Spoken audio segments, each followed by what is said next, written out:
Right, everyone, welcome to the Lebanon Senior Center Crafternoon. Today we're going to be doing a simple macrame project. If you have picked up one of our kits, in it you are going to find a split ring, looks like that, and you're going to find a big length of this cotton cord. All right, in your directions it calls for about 8 yards of cord, so about 24 feet.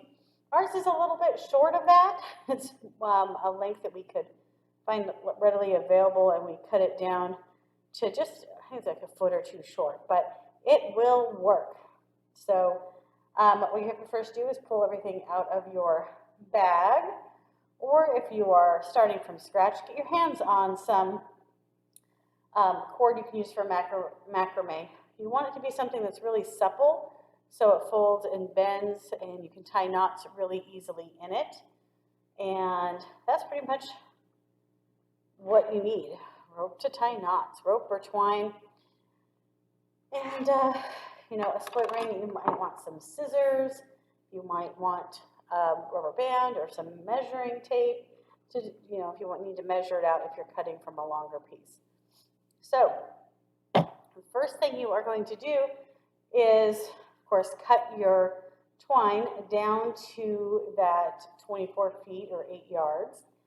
And then you are going to fold it in half. And I like to do that by bringing my ends, the two cut ends together, and just folding it back over on itself.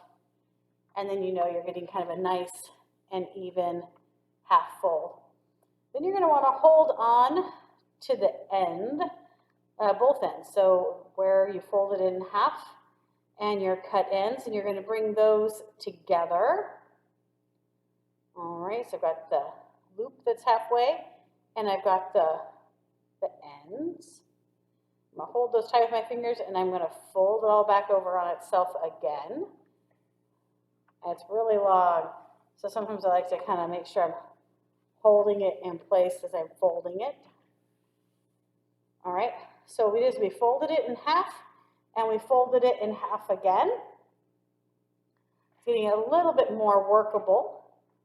All right, we are going to fold it in half again, but before we do that, if you are pretty dexterous, you can hold both ends in one hand.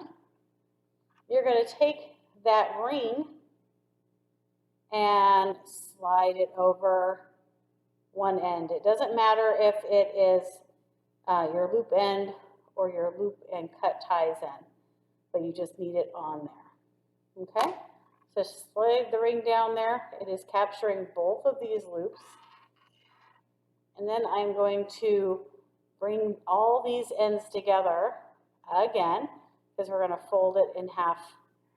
Our string, twine, yarn, whatever your rope-like material is, in half again.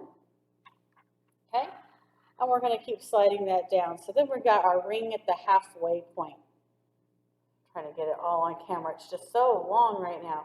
So I've got the ring at the halfway point. I've got the ends on this end.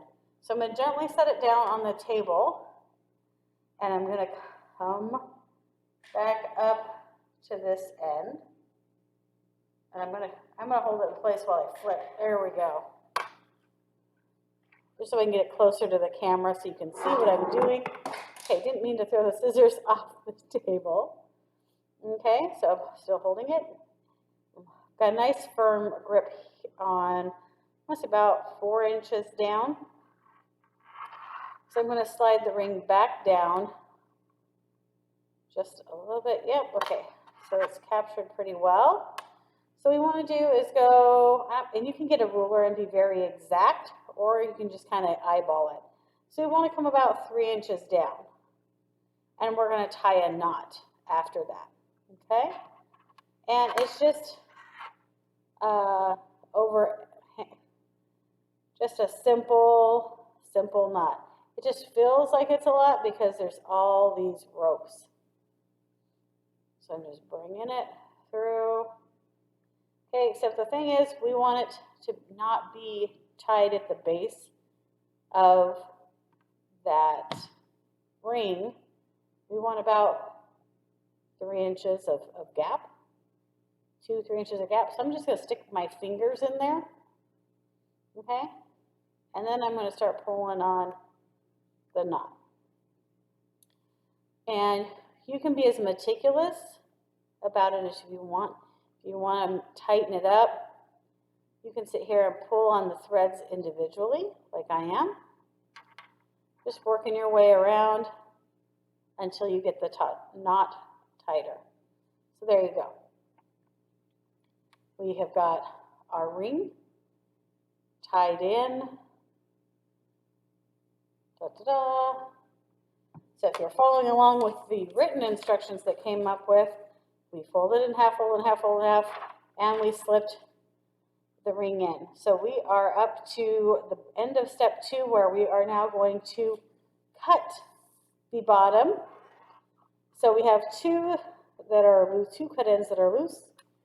So as you comb out your rope or twine and give it a nice pull, you're going to come snip the ends.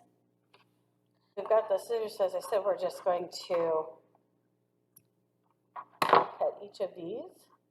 I'm just kind of pulling it tight just to make sure I kind of cut it midway on that loop. There we go. All right, and now we just need to kind of get them spread out a little bit. We're going to partner them up in twosies. And you will find that you end up having lengths that are different. That's okay, don't panic. We will clean it up at the end. It's hard when you're tying knots to make them behave themselves and be perfectly even. All right. It's a little easier when it's facing me, but I couldn't get the camera to cooperate. All right, so we have 4 separate sections here. Okay, so for the first one, we are going to come down from our top knot. So that the top knot I'm going to refer to as the one that's the first knot that we tied. We're going to come down to about 5 inches. Again, if you want to get a ruler, you can certainly measure all of this out. You can even get a little pencil and mark it off on your twine just to make sure everything's even. It's okay to eyeball it and give it a good guess. So I'm coming down 5 inches and I'm just going to tie an overhand knot, over finger knot since it's a little bit small. There we go. The first one. And our goal is to kind of do that roughly in the same spot for each of these. And when I say same spot, I mean of equal distance.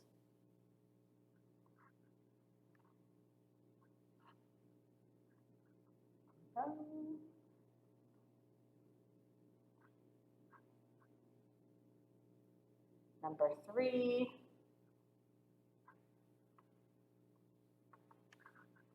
Needs to move up just a little bit. And if you don't tie it super tight, you can move them just a little bit as needed.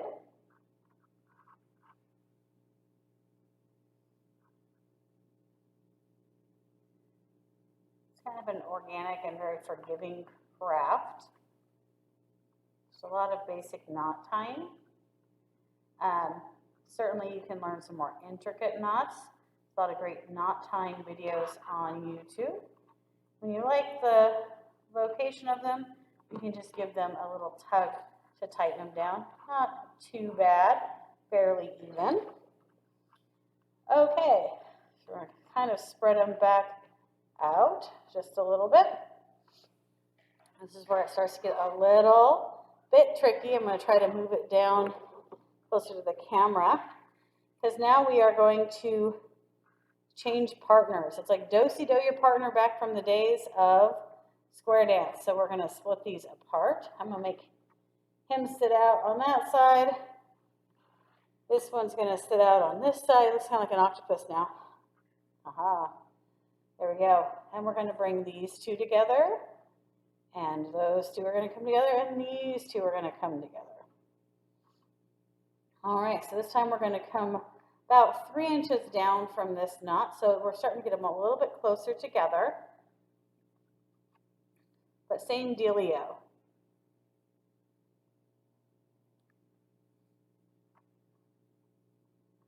Okay. There we go. Ta-da. And we'll take that next set that we partnered together.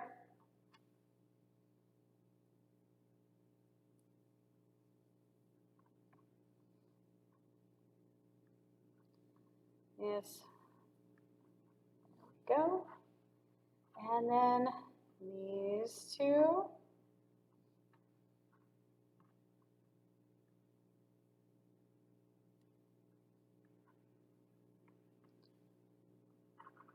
Oh. Like I said, you can play it and adjust it and move your knot up a little bit if you need to. All right. So there's 3. And you're like, what do you do with these guys? Well, our 2 on the outside we need to bring together. Ta-da. All right. So I'm going to kind of scooch those guys over. Bring these 2 outside edges together. I'm kind of holding their knots to kind of a similar length. So they're being pulled on a little bit since we've moved things. I'm going to slide my fingers down. Got that 3 inches. I'm holding kind of tight. And once again, going to put a knot in there. And I kind of keep it kind of loose until I can kind of compare it to its little friend next door. I think I made it a little high. There we go. All righty. So you can kind of see how it starts getting a roundish shape.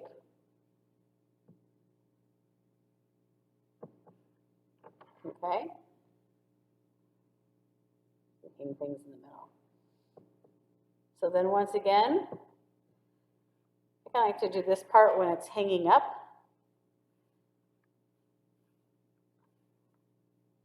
You can kind of see how it starts forming a bell. And it makes it a little bit easier to partner things up. And we're just going to kind of do that every 3 inches maneuver. If you've got a hanger or something, you can slide that through and hang it from something. Makes it a little bit easier if it's off the table, in my opinion, to where it's hanging, so you can kind of get that visual of how it's going to look at the end. The bigger the item you want to suspend, the further apart your knots can be. You can certainly keep them close to. The smaller an item, the closer you want your knots to be.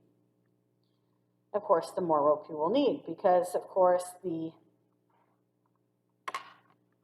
more knots there are, the more it eats up how much rope is there, how much twine you have. So you have to start adding to the length. Alrighty. That one there.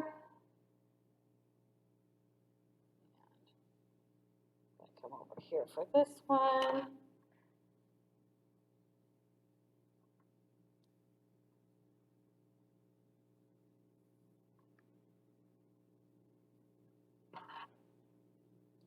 I'm just kind of checking it with what I've got done. And I just keep working my way around. Everybody's got to have a new friend.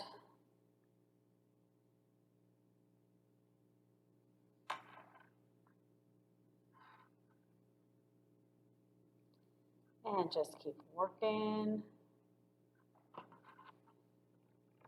Working your way down and around. So we've done 3. This one is tight, a little tighter.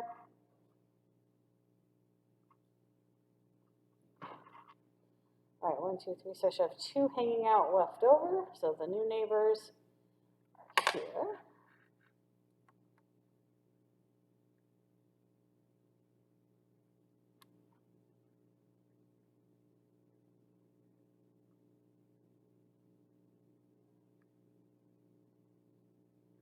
Oops.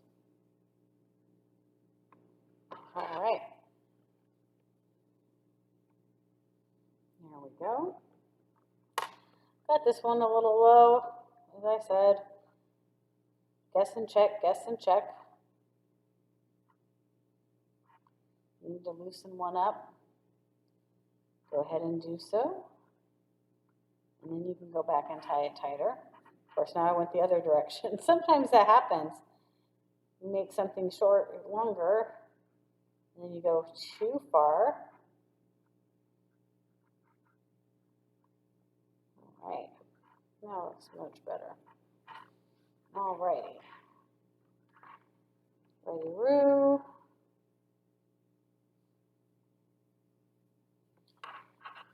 All right, so you can keep working your way down.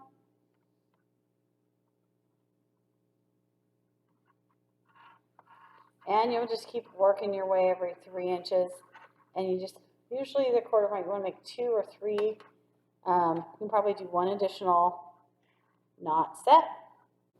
All right, so you've got your knots in there. I like to give it a nice pull. You can have somebody else in the house hold on to one end and do a miniature game of tug-of-war. Just make sure they're tight and stretched out. So we're going to add a final knot in here at the bottom.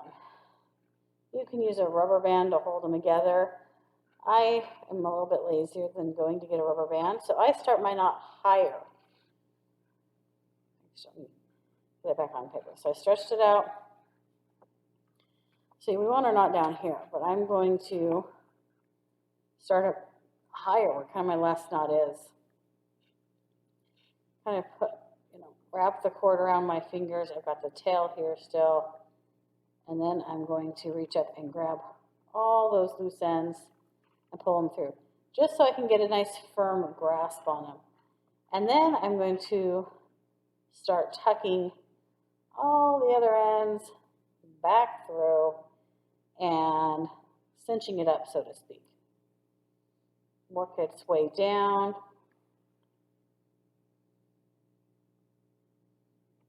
Gotta watch if you've gotten down towards the end. Gotta watch some of those shorter ones. They can be a little fun and flighty and trying to escape. Getting it over the last few knots there. All right, and I'm gonna start with the shortest ones and give them some pulls.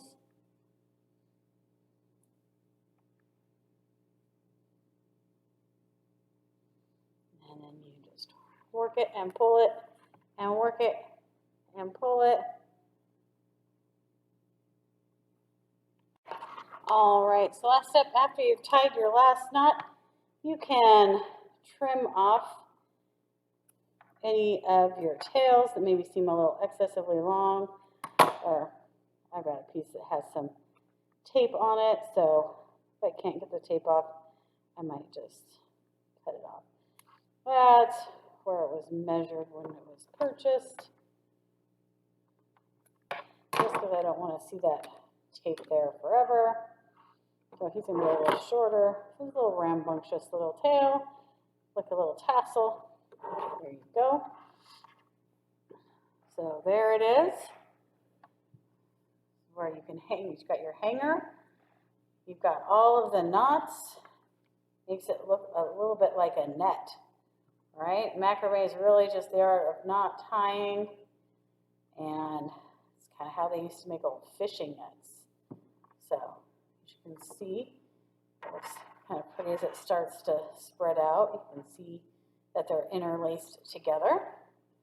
To use it, I've got a little pot here that we use called pens on our front desk, and I'm just hijacking it.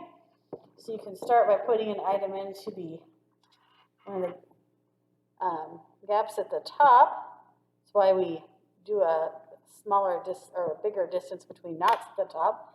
It's hard to do when it's not hung up. There we go. I suggest hanging it before you try to put anything in it. But there we go.